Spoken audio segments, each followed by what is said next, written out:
Good evening, everyone, and welcome back to another episode of Apollo's Odyssey. I'm your host, Apolla Asteria, and tonight I'm going to be talking about solar storm and how it may have destroyed ancient civilizations in our ancient past, and basically the evidence of this happening or when it may have happened, and more. So thank you all for joining me tonight. Um, so tonight's show, I'm going to get into all of this and more. But before I get into that, I want to share with you all some upcoming events I have. There's going to be basically an event every single month for the next year that I will be speaking at. It's looking like, or selling my spears at. So I should probably start sharing those more. And the first two will be the Conscious Life Expo in February. I'll be selling my spears there. Unfortunately, I was unable to make it as a speaker for that event because I just didn't sign up in time, even though I normally speak there every year. But who knows, maybe last minute I might be able to figure that out. Also, I have Alien Con coming up in May. March is, you see here, I actually have a flyer I need to share of this, but for now, sorry, let me just find it here. Where did it go?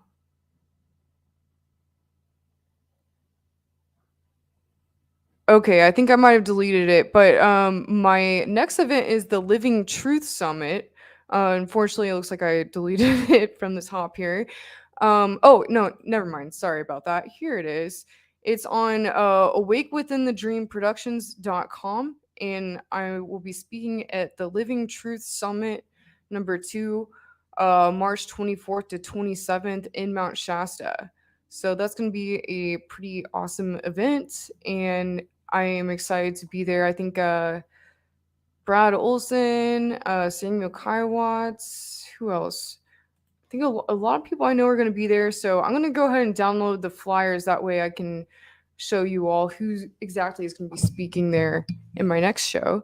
Also, in August, I am going to be at Glastonbury, in Glastonbury. I haven't actually been to Europe technically yet. Like, well, technically, I went to Europe last year, but I went to the furthest south part of Europe, which was the island of Crete. And I've never actually been to the continent of Europe yet, technically. So, my first time going there, it looks like it's going to be in August, and that is going to be at Glastonbury, and I'll be speaking at Portal to Ascension in Glastonbury. So, just look up Portal to Ascension Conference Glastonbury if you want to find the tickets. And I should put out something with all the sites linked pretty soon here. I need to have that all organized. There's just so much I have coming up. It's nuts. And also, I don't know if I mentioned Alien Con. That's going to be coming up. Sorry, there's a weird shadow. So Alien Con is going to be in Pasadena, California, which is right by LA if you aren't familiar with that. And that will be happening in May. And then I should be getting into contacting the desert for selling my spears. I'm just kind of working that out now. I haven't missed a single year of contacting the desert since I started going, and they haven't had an event in a couple years, so I'm really excited for the event this year, and hopefully I can become involved somehow. Looking into that. So yeah, there's just a lot coming up that I'm really excited about, and actually, um, the main way that I really make it to all these events and am able to speak at them and share my solutions for humanity presentation is by selling my art, which is shaman spears, uniquely handcrafted energy channeling devices, which I invented myself, which are all made for the purpose of channeling energy. I never make any two the same. They're all filled with copper coils, crystals, magnets, and sand I collect from sacred places around the world down the insides. And what you're looking at here is my site, shamanspears.com, and my last two collections. But I actually have my new collection finally ready, which is the Ultraviolet collection. I should be able to shoot them and get them up online by next week or early next week. So I'm really stoked about this, really excited about it. This collection, I made it kind of with the idea of basically like insects, they kind of see an ultraviolet light. I don't know if any of you out there have seen the photos of that, but it's really interesting because they actually see in this like beautiful ultraviolet light, kind of like when you see black light paint. So I wanted to make a collection basically, I guess, in honor of that. So these are the new spears I have out now. And as you can see, they're very colorful. Most of them I use this Angel Aura quartz, which is quartz that was grown in titanium. There we go. Get that flashing there with all the different colors. So I have about 40 in the new collection, and a lot of it actually has my own orgonite I've made myself as well. So yeah, and like I said, I actually put crop circles that have been found around the world on all of them. I started using the star knowledge symbols that I found out about from the Lakota tribe at the Star Knowledge conference recently. And here's another one over here. So I have these like staff sized ones that are really sweet. And this is orgonite I've made myself for this collection. So that's a long staff size one that has orgonite on the other end there. So yeah, I should have these up early next week, I think. I actually just finished them all, but I have to leave town for work and then I'll be back. And I am doing a fashion show on Saturday, so I don't think I'll be able to get them up before then. But I should have them up at least Sunday or Monday. So really stoked about that. And you know, it's been a long time in the works. So yeah, it's just really exciting to finally have it done. And hopefully they can, I mean, part of me wants to sell them all right away, and part of me wants to make sure that there's at least some of them hanging around for a while because I have a lot of events coming up and they took forever to make. But yeah, really proud of this collection. And, it's been a long time in the works. So, as I was saying, basically, my spears here are kind of what funds a lot of the conferences that I go to because, even though I'm asked to speak at them, a lot of times I'm not getting paid to actually go to them. Like I have to pay for my own plane tickets. Which like usually most of the speakers are, like the main kind of speakers are paid and then the other ones aren't.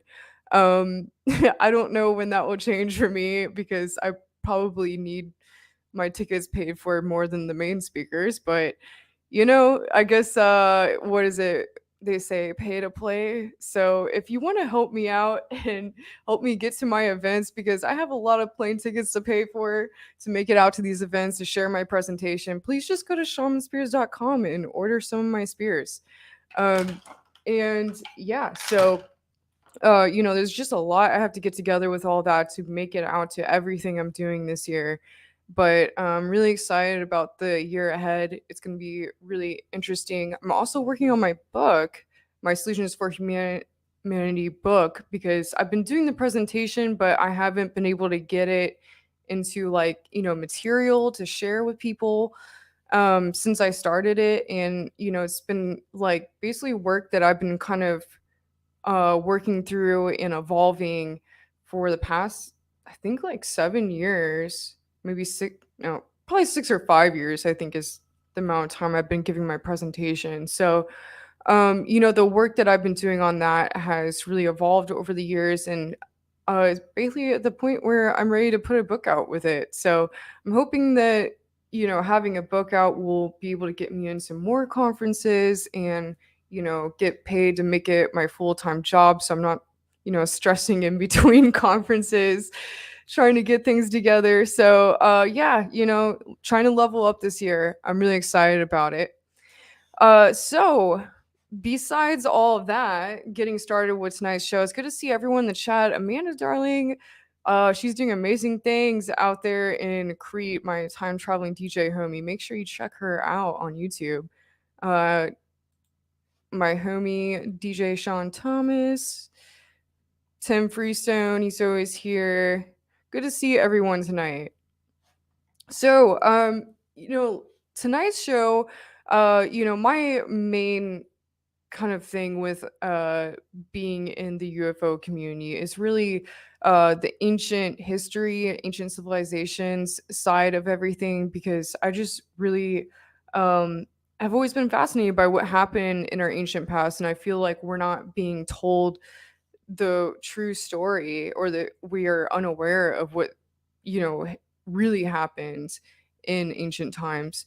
So I'm really I always love sharing my different stories of what I've learned from the books I've read over the years, especially the works of Graham Hancock is something that's really inspired me. So I'm really happy to see, um, all of his work on Netflix with his new series right now, which is really cool. So tonight I wanted to get into the topic of solar flares, and is that possibly what may have caused some ancient apocalypses or ancient cataclysms? I know this isn't as popular of a theory with people in the kind of conspiracy UFO disclosure community.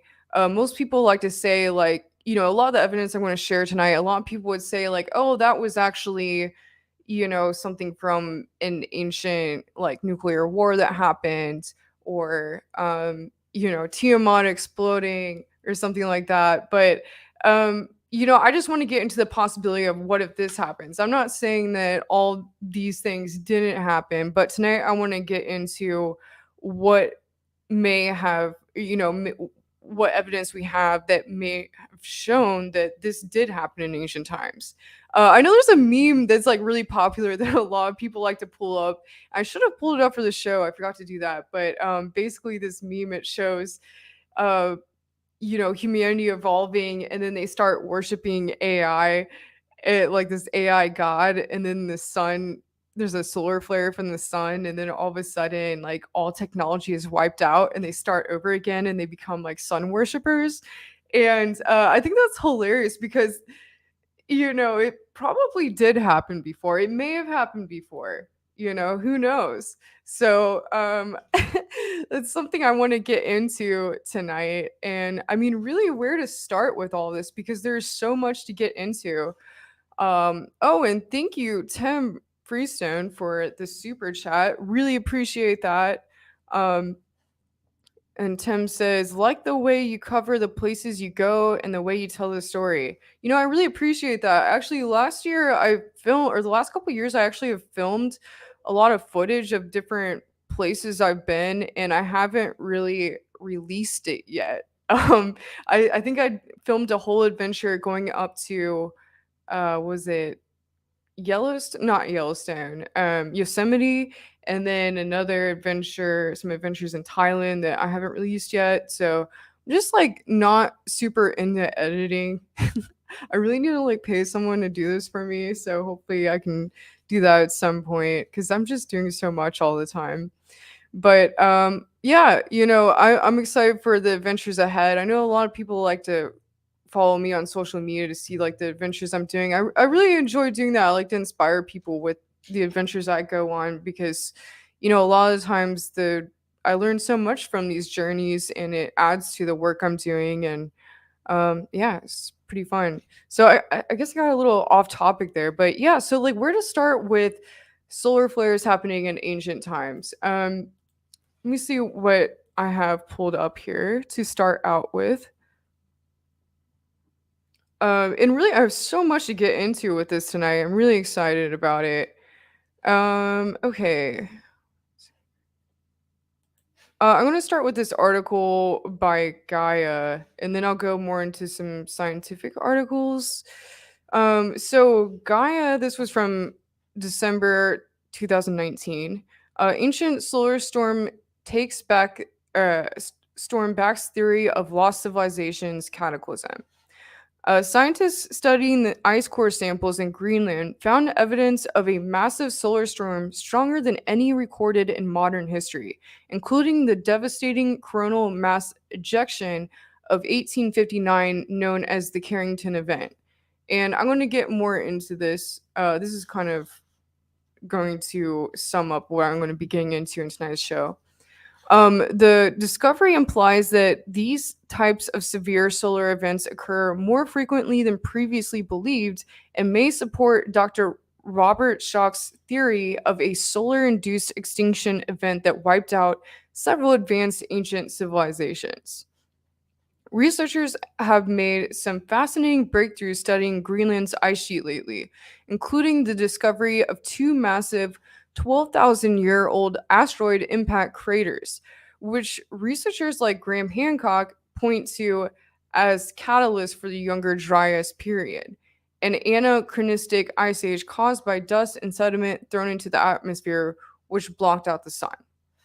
Schoch says that he believes the Younger Dryas suddenly ended when a massive solar storm, such as a CME, scorched the planet and led to the rapid melting of ice, causing global flooding and inhospitable climate.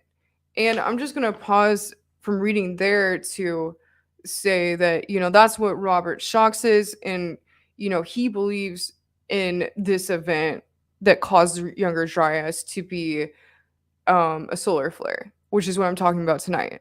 But Graham Hancock, his theory is more of, um, the 12th planet, basically Nibiru, coming around and um, pieces of, whatever that's like pulled into its gravitational pull, basically coming into our atmosphere and breaking apart in our atmosphere. So, and I've talked about that in a previous show. So I'm not saying when I'm getting into this tonight that that didn't happen, but I'm going to go over what may have, if this had happened, the evidence of it. But I know the evidence of a solar flare also is very similar to, an ancient comet hitting the Earth or an asteroid in ancient times. So pretty much similar. But continuing on here, Schoch says he believes the Younger Dryas suddenly ended when a massive solar storm, such as a CME, scorched the planet and led to the rapid melting of ice, causing global flooding and an inhospitable climate. What Schoch has dubbed a solar induced dark age, or SIDA, the intense heat and plasma outbursts from the sun caused further extinction of civilizations that survived the ice age while forcing remaining survivors to retreat below ground. And that's an interesting thing that I didn't pull up any articles tonight about, which would be interesting to get into, is the aspect of people, survivors going below ground, or survivors of this happening in the past. I know the Zuni tribe, or a lot of the southwestern American tribes, Native American tribes, all said that they like basically survived an event like this by going underground, or joining the ant people. So that's an interesting thing that maybe we can get into in a future episode. But Schoch says one sees evidence of this in some of the oldest ruins on Earth, including the megalithic statues at Göbekli Tepe and Easter Island, which are not only buried below ground but also show carvings that Schock says he believes depict the solar phenomena these ancient people witnessed in the atmosphere. Underground caves and shelters in Cappadocia region of Anatolia, Turkey, is further evidence for Schock's theory, which he says may be the key to our discovery of evidence for famously elusive antediluvian civilizations, such as Atlantis. According to Schock, low lying thick stone shelters with narrow entries, much like fallout shelters or bunkers, have been found in these areas, further supporting the idea that these people attempted to protect themselves from some aerial catastrophe. And also, of course, there's those bunker, like some of what he's talking about here, those ancient bunkers that have been found in India, which I think they say are like thousands of years old. So, pretty interesting. The latest study appears to lend credence to Schock's theory as radioactive atoms, beryllium 10 and chlorine 36 and carbon 14, caused by extensive radiation from solar protons, were discovered in ice core samples, suggesting these types of solar storms happen way more often than once thought, and with much greater intensity. Both Schock's and Hancock's theories have been labeled heretical and pseudoscientific, but with more corroborating evidence such as this, their cases continue to strengthen. Okay, and so I'm just going to stop sharing that there because I want to pull up what they're talking about in this article in regards to the evidence that was found in Greenland. And that is here in Live Science. And this is actually a newer article that was just released. That article I was just reading was from 2019. This is from 2022. And, this is probably okay. Well, this was from ice samples found in Canada. So let me just get into this one next because this is, from scientific factual site.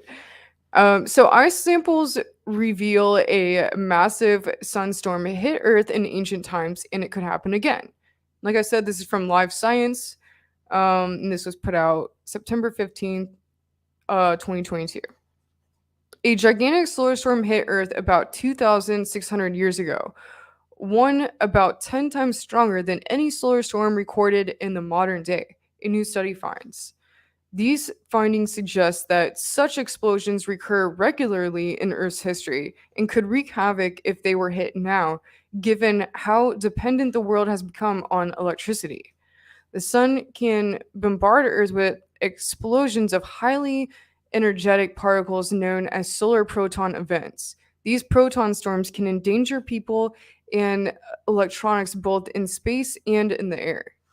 In addition, when a proton storm hits Earth's magnetosphere, the shell of electrically charged particles, it is trapped by Earth's magnetic field. When the solar storm causes a disturbance in our planet's magnetosphere, it's called a geomagnetic storm, which can wreak devastation on power grids across the planet. For example, in 1989, a solar outburst blacked out the entire Canadian province of Quebec within seconds, damaging transformers as far away as New Jersey and nearly shutting down U.S. power grids from the mid Atlantic through the Pacific Northwest. Scientists have analyzed proton storms for less than a century, and as such, they may have good estimates on how often extreme solar eruptions happen or how powerful they can actually get. Today, we have a lot of infrastructure that could be badly damaged, and we travel in the air and space where we are much more exposed to high energy radiation. Senior study author Raymond Meschuler, an environmental physicist at Lund University in Sweden, told Live Science. This so called Carrington event of 1859 may have released about 10 times more energy than the one behind the Quebec blackout in 1989. making the most powerful known geomagnetic storm, according to a 2013 study from Lloyd's of London. Worse yet, the world has become far more dependent on electricity since the Carrington event. And if a similarly powerful geomagnetic storm were to hit now, power outages may last weeks, months, or even years as utilities struggle to replace key parts of power grids, the 2013 study found. Now, researchers have found radioactive atoms trapped within ice in Greenland that suggest an enormous proton storm struck Earth in around 660 BC, one that might dwarf the Carrington event. Previous research found that extreme proton storms can generate radioactive atoms of beryllium 10, chlorine 36, and carbon 14 in the atmosphere. Evidence of such events is detectable in tree rings and ice cores, potentially giving scientists a way to investigate ancient solar activity. The scientists examined ice from two core samples taken from Greenland. They noted a spike of radioactive beryllium 10 and chlorine 36 about 2,610 years ago. This matches prior work examining the tree rings that suggested a spike of carbon 14 at about the same time. Previous research detected two other ancient proton storms in similar manner. One happened around AD 993 and the other around AD 774. The latter is the largest solar eruption known to date. Regarding number of high energy protons, the 660 BC and AD 774 events are about 10 times larger than the strongest proton storm seen in modern day, which occurred in 1956. Mischler said the AD 993 event was smaller than the other two ancient storms by about a factor of 2 and 3, he added. It remains unclear how these ancient proton storms compared with the Carrington event, since estimates of the number of protons from the Carrington event are very uncertain. Mischler said, however, if these ancient solar outbursts were connected with a geomagnetic storm, it would assume that they would exceed the worst case scenarios that are often based on Carrington type events. Although more research is needed to see how much damage such eruptions might inflict, this work suggests these enormous events are a recurring feature of the sun. We now have three big events during the past 3,000 years. Mischler said there might be more that we have not yet discovered. And obviously, like I was saying earlier in the article, they're finding this out by examining ice core samples, which, it sounds like they just started going back through the layers to, what was it, 660 BC or whatever. So, that's not really that long ago. Like, imagine, like, going back even further. I'm sure they'd probably find a lot more, and that's just within, like, the most recent time in humanity, or I mean, since like humans supposedly have been here, so think back to, like 100,000 years ago, since like early humans, which we don't have like any evidence, very much evidence of, or like 200,000 years ago, and like even longer than that. That's pretty crazy, thinking of what could have happened way back then, or even, an event like this could have wiped out everyone on the planet billions of years ago, and the planet had to completely start over and evolve from the beginning. So, that's something to keep in mind here. So let me see here. All right, I'm gonna pull up a different article, I think. Let me just go back and see your comments. I'm sorry, I don't know how to say your name. Blazen River? It says CIA Adam and Eve story declassified tells of the micronova. Very interesting. I wish I would have known about that before this show. I'm gonna definitely have to go check that out. Okay. Just going back through a little more here. Okay, so see what else I have pulled up here. Okay.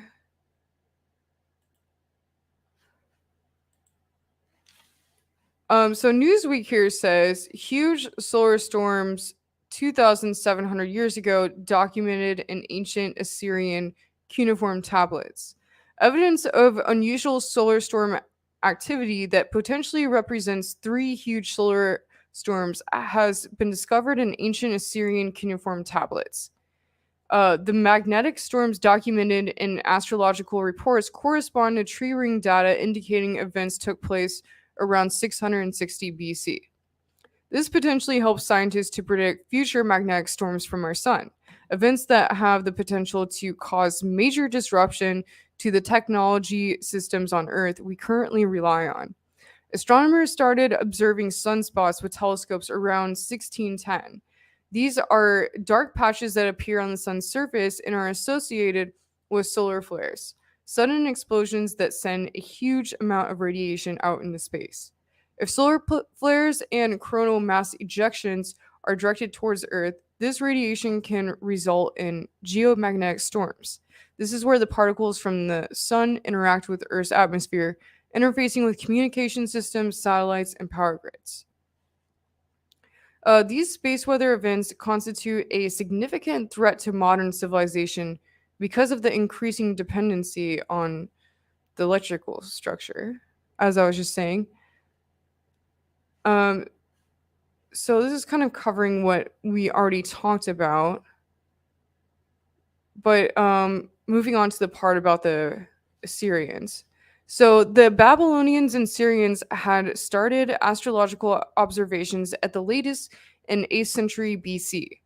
Already in 7th century BC, Assyrian kings had collected and received astrological reports from professional astrologers to interpret the ominous meaning of observed celestial events. The cuneiform records are rectangular clay tablets with inscriptions on them. Researchers carried out a survey of auroral records kept by the Assyrians to see if there were events that correspond with the scientific data recording or regarding ancient solar activity. They found cuneiform tablets that held records of aurora dating between 680 and 650 BC.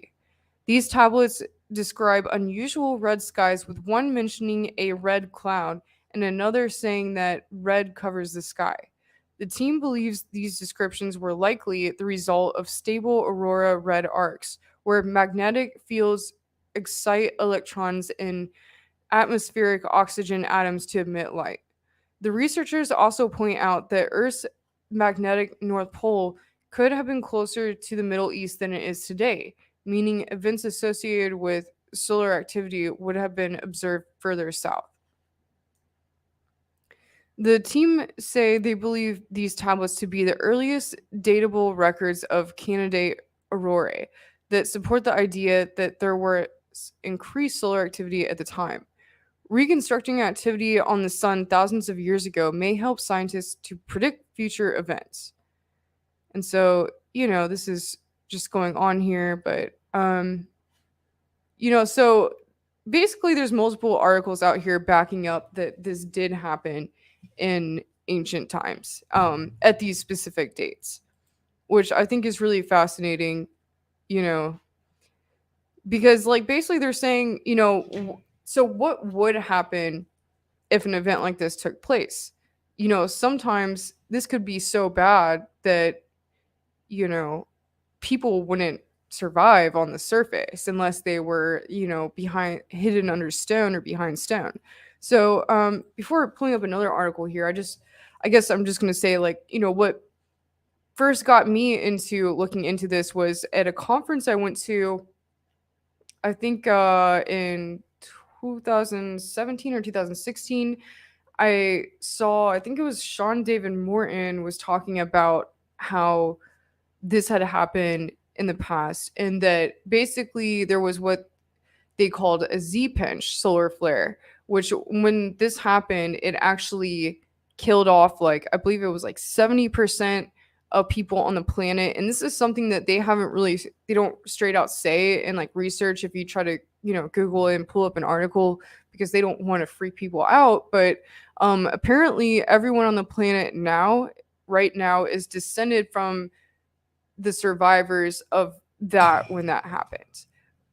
So I think that's really fascinating, and looking into the research of it, there's so much evidence you can find of this from the ancient bunkers in India, and things I want to get into in a minute here, such as the melted stairs in the Temple of Hathor and melted castles. So I'm going to pull that up in a minute here, but basically that's something really very interesting to get into. If you look online, there are tons of castles from ancient times that basically look like they're just melted. It's really weird. I've been kind of looking through them the last few days here. Let me actually start pulling those up. So first of all, here are the melted stairs, the Temple of Hathor in Egypt. This is one of the main proofs of evidence of this happening. And I know a lot of people say like, oh, that was actually from an ancient nuclear war, which very well could have been the case too. But they say that the heat that would have caused those stairs to melt is very, very extreme temperatures. And so also when you look at these ancient temples and people building them, and it's like, well, why did people build all of these temples? Another thing to think about in regards to all of this is maybe people were building these stone temples in ancient times because solar flares had already happened, and they knew that if they needed some sort of structure to hide in when it happened again. So that makes a lot of sense to me. And so here's some examples of these weird melted buildings.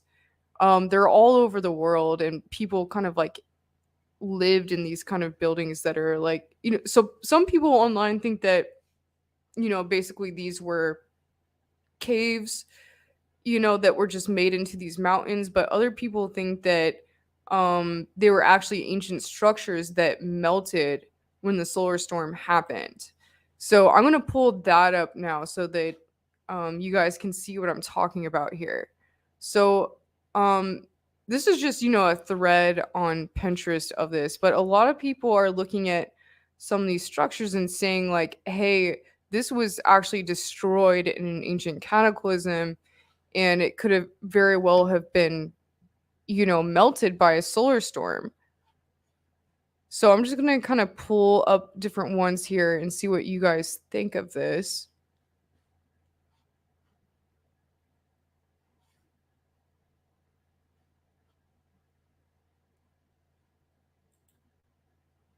A lot of people say that, some of these very flat topped plateau like places around the world were actually ancient buildings.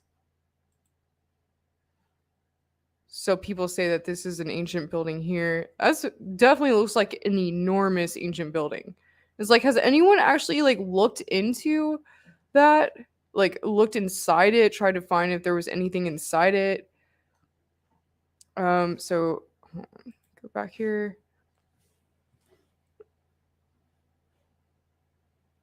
I know Petra is a place, Petra, Jordan. There is a lot of evidence of that. And so here, okay, this one's very interesting because this is the Great Ziggurat of Ur in Iraq, before and after, or well, basically after it was uncovered. And this is before it was excavated. So very interesting. But so basically in Turkey, there has been found tons and tons of these ancient castles that just look melted. Here's an example here. And there's just tons of these places, and well, they call them cave villages, but some people think that actually these places were, originally structures, and that basically they were melted and then people came back to live in them later.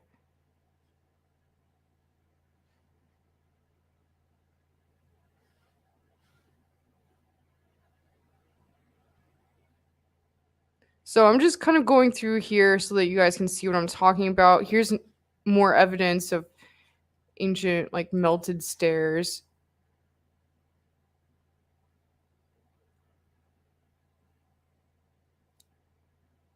And a lot of people feel like places such as this in Sedona or places like that may have been ancient structures as well.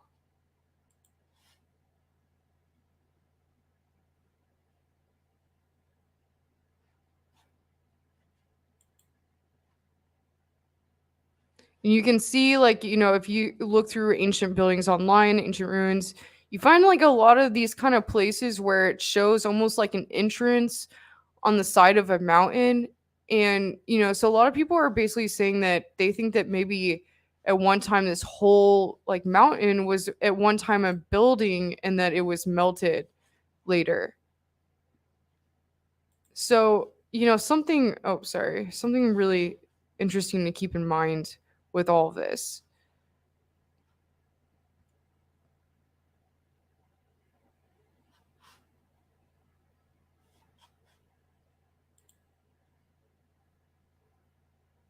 Here's another example here.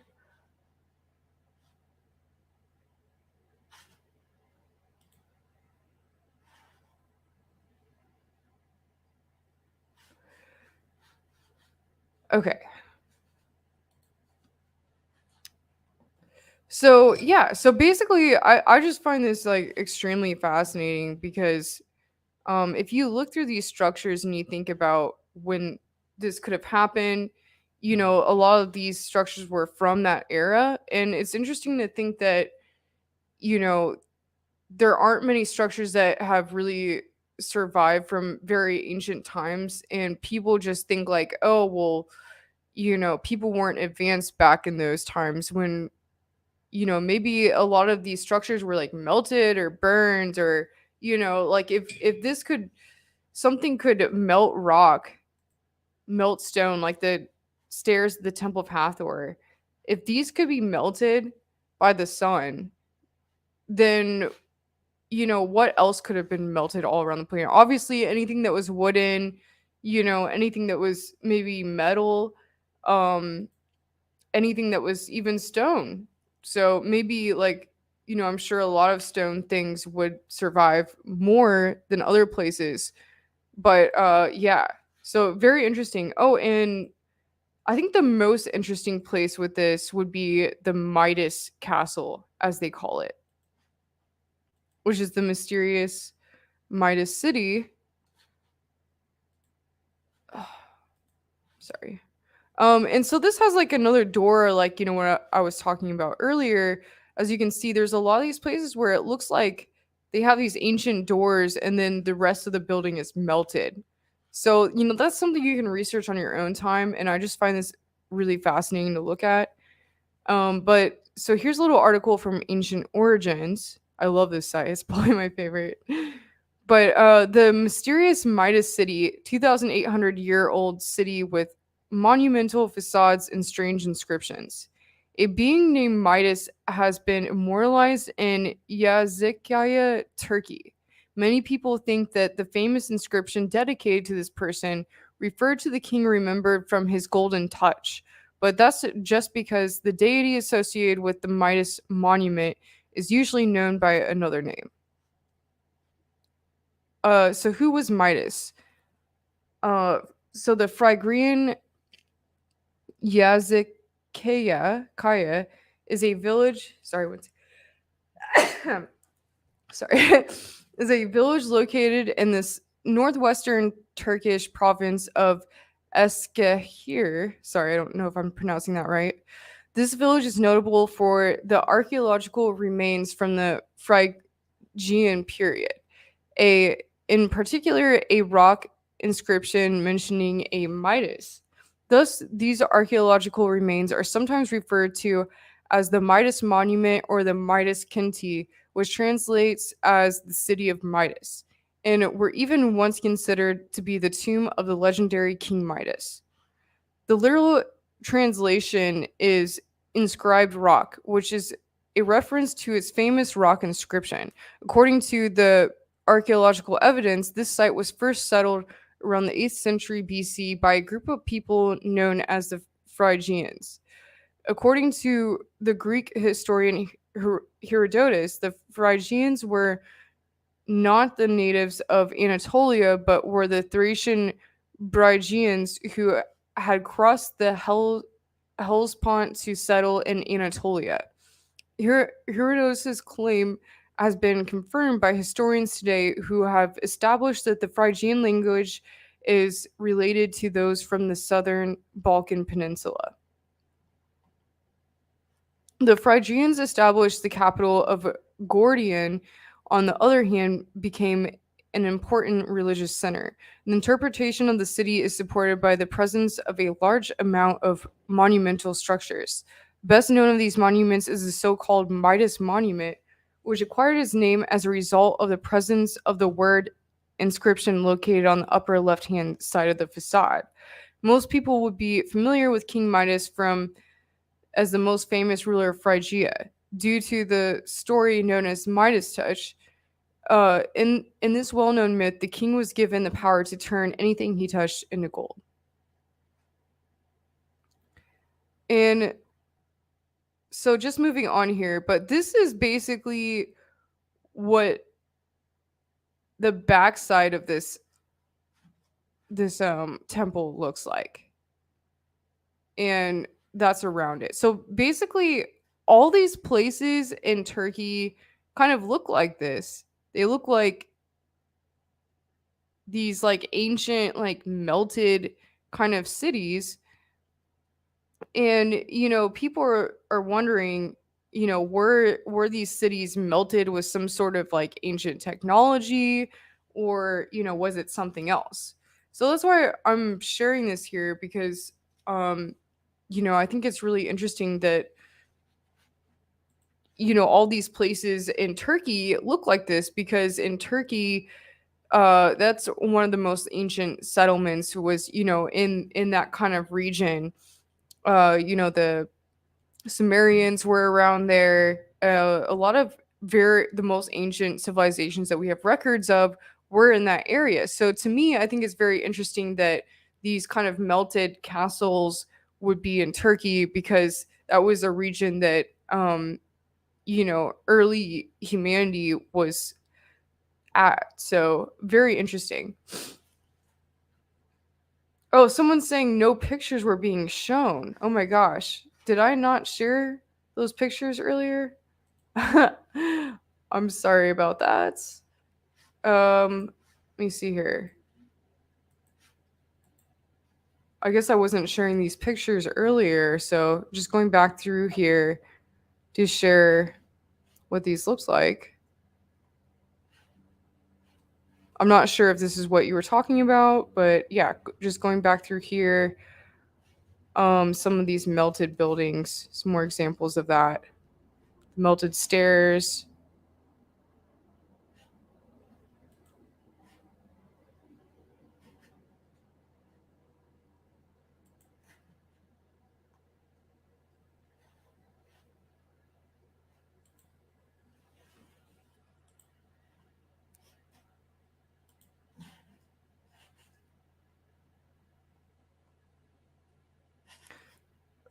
So yeah. So sorry, just going back to the comments here. Alba Witch here says, not necessarily a solar storm in case of a planet making a close approach to Earth. Electric universe theory tells us that a catastrophic plasma event would occur. I actually want to do my next show on plasma. If I'm not doing an interview for my next show, I definitely want to do it on plasma. I think that'd be very interesting, and that's actually a topic to me that I find extremely fascinating. Is weird. I actually, this time that I did a past life regression, one of the most ancient life that I went to in the regression, I was a scientist, kind of like a early, like, I don't know, it was like some sort of a scientist from like either an ancient civilization or on another planet, working with this plasma technology. So really fascinating, and it's weird because before that I always had this fascination with plasma, and I feel that there's so much that we can do with it that we don't really understand yet. And a lot of people have said that the crop circles that are being formed in England and places like that, they're actually been recorded, like videos have been recorded of these balls of light or plasma forming the crop circles in these different places around the world. Oh, which is really interesting because before I knew about that, I actually saw like a ball of light came to me in the middle of the desert in Joshua Tree one time, and that's probably my most crazy UFO experience. I talk about that on my show a lot here. But yeah, so I feel like there's really something to that, and so a lot of people are saying that these things that happen were due to could have been due to like plasma weapon, like some sort of weaponized plasma, like direct energy weapons. So I think that's something that I want to get into in a future show here. So moving on here. So I think that's basically all I wanted to share on the show tonight. I think I probably will get into plasma in a future episode, and that's kind of where I'm going with that. Yeah, a lot of people were saying the pictures weren't showing up. I'm so sorry. I don't know why they weren't showing up. So I'm sorry about that, you guys. But yeah, so like I was saying at the beginning of the show, I have my new collection of shaman spears is going to be posted definitely early next week at the latest. So I'm really excited about that. I've been working really hard on them for a very long time now. And now that I'm finished with those, I'm going to be able to move on to other projects that I'm excited about. But, as I was saying with the spears, selling those are kind of what makes it so that I'm able to go to other events and focus on what I want to do for this show here instead of, basically spending my time, on other things, it's so I think it's really great to sorry, I'm getting a little distracted here. But all right. So I'm gonna go ahead and end the show now because yeah, I have a lot to do to prepare to get these spears up online, and I'm really excited to get those out and the future events coming up. So thanks everyone for joining me tonight, and stay tuned. I do a live show every Wednesday, so stay tuned for the following next Wednesday's show. And thanks everyone for being here tonight. And until next time on Apollas Odyssey. Over and out.